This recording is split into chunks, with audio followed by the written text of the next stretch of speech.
کہانی پسند آنے پر ویڈیو کو لائک اور شیئر ضرور کیجیے۔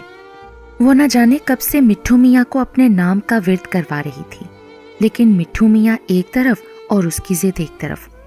وہ تو جیتے جاگتے گوشت پوش کے انسانوں سے ہمیشہ اپنا آپ منواتی آئی تھی، پھر یہ منہ مٹھو میاں کی بساط ہی کیا تھی؟ لیکن مٹھو میاں کا بھی جیسے اٹل فیصلہ تھا کہ وہ بالا بالا پر ہی اٹکے تھے۔ پیارے مٹھو بالا نہیں، زبالا۔ وہ چیختے چیختے جیسے ضد پہ آ گئی تھی۔ اے میں کہوں اب چپ بھی کر موئی، تیری حرکتیں کیا ناک میں دم کر دینے کے لیے ناکافی پڑ گئیں جو اب یہ منہ مٹھو کی چیخو پکار بھی شامل ہو جائے گھر میں؟ ارے نہیں اماں، اب تو میں بھی ضد پہ آ گئی ہوں۔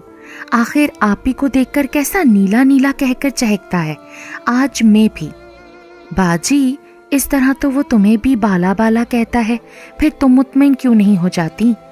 14 سالہ روہیلا نے بھی اسے قائل کرنے کی کوشش کی۔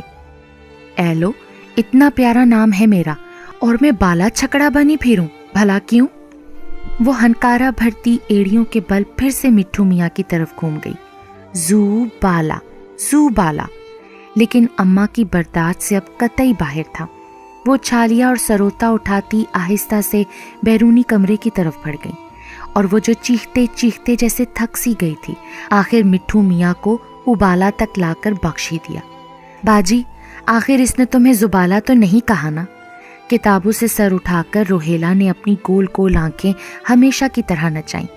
کیوں بھائی، میں نے بھی تو اسے ابالا پر لا کر ہی چھوڑا نا، زبالا کب ہار ماننے والی تھی؟ زوبی اس سے تو اچھا تھا کہ تم بالا پر ہی ہار مان لیتی، اب تو مٹھو میاں تمہیں خواہ مخواہ سارا دن ابالا کریں گے۔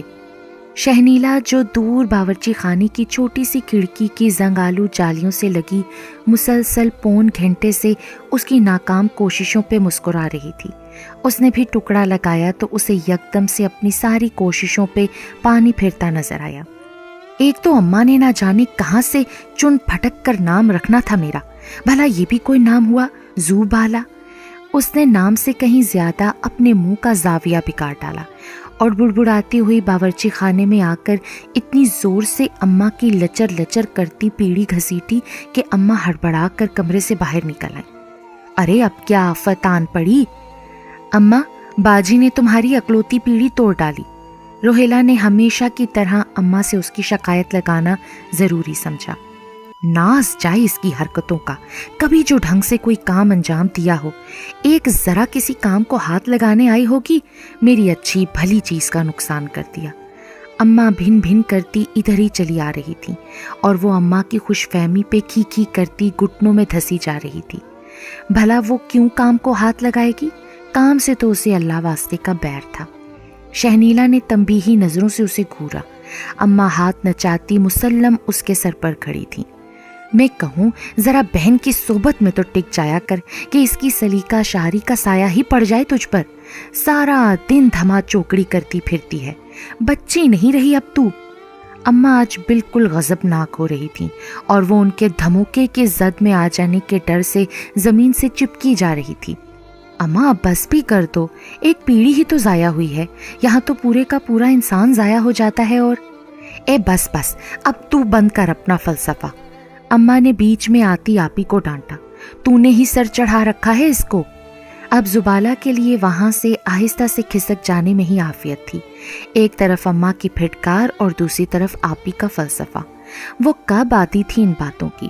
اس کے تو شب و روز خود اس کے اپنے پیدا کردہ ہنگاموں کی نظر ہو جاتے تھے۔ وہ جو پڑوسن کے صحن سے کچی کیریاں توڑ کر لاتی، اور جب اماں بھری دوپہر میں لمبے لمبے خراٹے بھر رہی ہوتی اور آپی دوپہر کے حبس زدہ ابلے کمرے میں گھسی کتابوں کے چولہے پر مزید اپنے ذہن کو ابالا کرتی، تو وہ چپکے سے روہیلا کا ہاتھ تھامے کچن میں گھس آتی اور الٹے سیدھے طریقوں سے کچی کیریوں کے کھٹے میٹھے امبے بناتی۔ کبھی اکبی صحن کی چار دیواری پر لٹکی دوسری طرف خالہ زرینہ اور ان کی بہو کے بیچ کی لمبی چوڑی لان ترانیاں سنا کرتی، تو کبھی فضل دین کے خون پسینے سے سینچے گئے گلابوں کی حصول یابی کے لیے روہیلا کو اس کے باغوں میں اتارنے کی کوشش میں اسے کیریوں اور کروندوں کی کتنی لالچیں دے ڈالتی۔ لیکن عقاب کی نظر رکھنے والا فضل دین بھلا کب اپنے رنگ برنگے گلاب اس کے ہاتھ لگنے دیتا تھا؟ ایسا چیخ چیخ کر اپنی محنت کی دہائیاں دینا شروع کرتا کہ اماں کی پھٹکار کے ڈر سے وہ روہیلا کو چہار دیواری سے آدھی لٹکی چھوڑ کر ہی دھم دھم کرتی بھاگ کھڑی ہوتی اور پھر شہنیلا کو عین سامنے پا کر جیسے ہار سی جاتی۔ آپ بھی